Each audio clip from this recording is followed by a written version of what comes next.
All right, welcome everybody. It's Ben with the Pest Control Guys. I'm talking about kits today, do-it-yourself kits. I sent you guys, or gave you a kit, and you need to know how to use it. We're working on some videos that'll be a little bit higher quality and show you each component, but I'm gonna do this really quick so you guys can get started. So I actually have your kits right here in front of me, and then I have one of mine. So I'm gonna show you on mine what we need to do to get set up and how to do your own pest control. In your kit, you're going to have a few items. So you'll have a packet. You'll get some gloves in your packet. You'll get glue traps in your packet. You'll get a Webster head, and you'll get a sprayer. And here's your packets right here. So you'll get a couple of extra things, but that's the basics. Let me show you how this works. So we've got a video about the Webster head itself, how to buy a pole, and then how to sweep. You probably don't want to go and buy an extended pole. You can. And if you don't, you probably have one of these kicking around, a broom, in your garage. Just unscrew that. Put your Webster head on that. Screw it down pretty tight, and then you can use this to sweep your eaves. So you can knock down all the cobwebs, wasp nest, and stuff outside. If you're going to use this in your garage, around the door or wherever there's cobwebs, do that first and then use it on the outside, because it will get dirty, the head. So that's your Webster head. That's easy. Next, I'm going to jump to glue traps real quick. So these are not the glue traps that are going to come in the kits. They will be the same style, but they're going to be printed different. Liquid death. Anyway, glue traps, they don't have any pesticide or anything on them that's going to hurt you. They are just sticky. They might smell a little bit like peanut butter. That's okay, that's normal.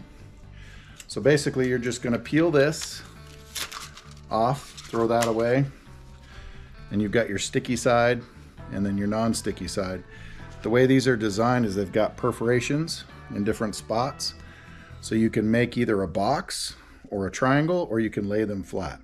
So sometimes behind a toilet or places like that, you can lay them flat or triangle them up or whatever. The way we've designed these is there'll be a big side and a small side, and then you can make a teepee or a triangle by just poking that tab through it. Now you want to make sure and do this with the bottom so that the bottom is flat or like this and not convex, because if it's convex, the bugs will just walk underneath it. So you flatten it out. You can set that on the ground. You can put it up against the wall. You can put it by your garage doors.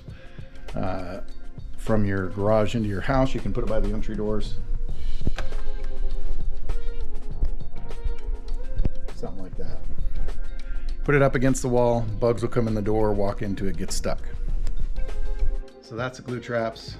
And when you do get a bug on it, you don't have to throw it away until it's completely covered or really dirty. You can always get more from us, but really that bottom surface is to collect bugs. And as bugs get stuck on there, other bugs are going to come and eat them, so they'll get stuck too. So it'll act as bait. But that's what the glue traps are for. I think we send you 5. So you can place those around your house in some key areas. Okay, inside your packet, you will get one of these. And then you'll get gloves. So we're going to go ahead and glove up. Now you can do this in your garage. I wouldn't really do it in the sink because you're going to need a gallon of water. So what I've done is I got a gallon of water in an old jug. And then I'm going to put my sprayer together first. You can pull it out of your box. It's going to have a hose. It's going to have the wand.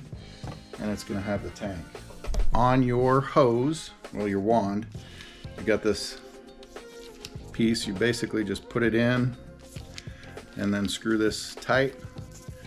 Now you're going to want to angle it so that your trigger is in line with your spray tip, and then just tighten it down.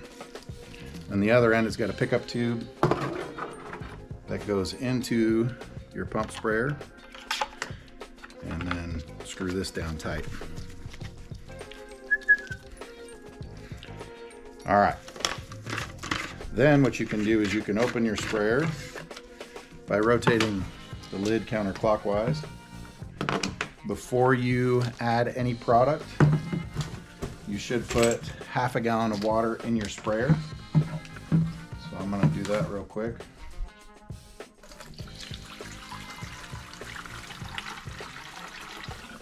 So roughly half a gallon. Then you'll go ahead and open your demand, little medical bottle that you don't want to drink. There is no seal other than the cap, so be careful. And then you're going to dump that right into your mixture. I'm not going to dump this one, sorry. So you'll empty that completely in. Then what you'll do is you'll take your other half gallon. Now look at the side of the sprayer. There's a mark for gallon and half gallon. Do not go over that, please. Put your other half gallon in there. There we go. And then you're going to take your pump portion, stick it in there, tighten this down, snug it up, and then you're going to agitate. So you're going to shake it up, agitate it nice and neat, get it mixed really well.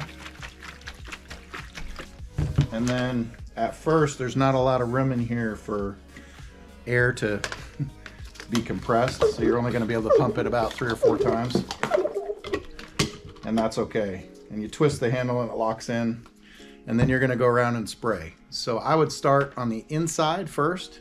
If you're going to do the inside, spraying the baseboards and around your garage, and then outside you'll want to spray the base of the home right where it meets the ground, and then up where the lip of the siding is if that's different.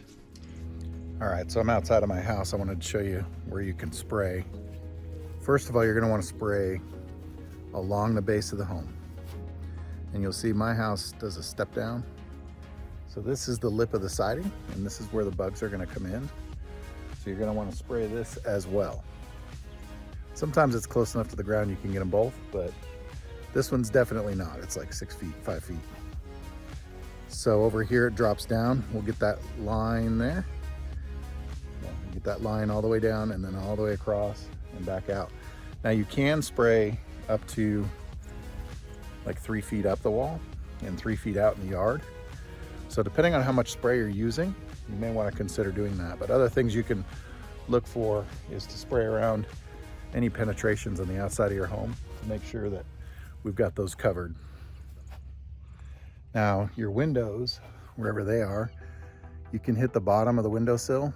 Some people don't like to spray anything on their windows, but I like to spray at least this section of the bottom because that's where the bugs are crawling up and trying to get in.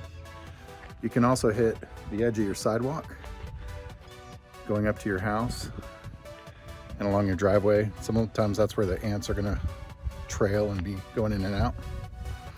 That's a quick rundown outside. If you have extra, you can go around your shed, you can go around the garage a couple of times, but just make sure that you hit the exterior all the way around.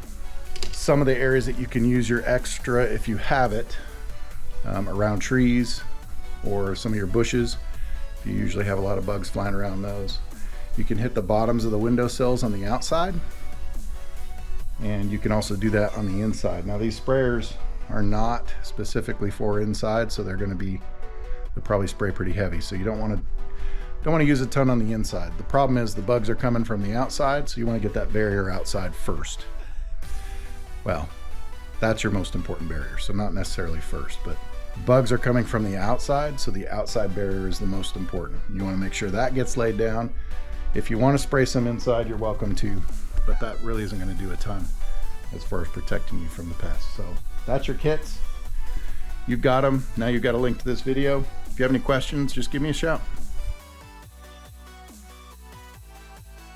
Okay, so when you're done spraying, you're going to want to care for your sprayer a little bit by cleaning it and getting it ready to store. So got my sprayer empty. Notice I'm still wearing my gloves and my long sleeves. Yes, I'm wearing long sleeves because if I put chemical in there, then I should have long sleeves and long pants. So what you'll do is you'll put some water in here maybe about quarter full. Slosh it around and then dump it out on your grass or somewhere outside. You'll do that 3 times. That's called triple rinsing.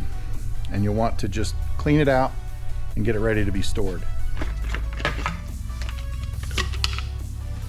A couple of things that you should do or shouldn't do. Don't ever stick your garden hose inside it.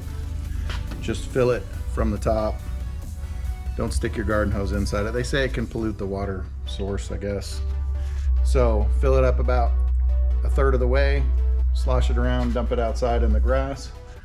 And then once it's done, you can put your lid back on it and store it on your shelf for your next run. And when you need more product, you just let us know and we'll get you some more. So that way you can reuse it. All right, that's it. Thanks, guys.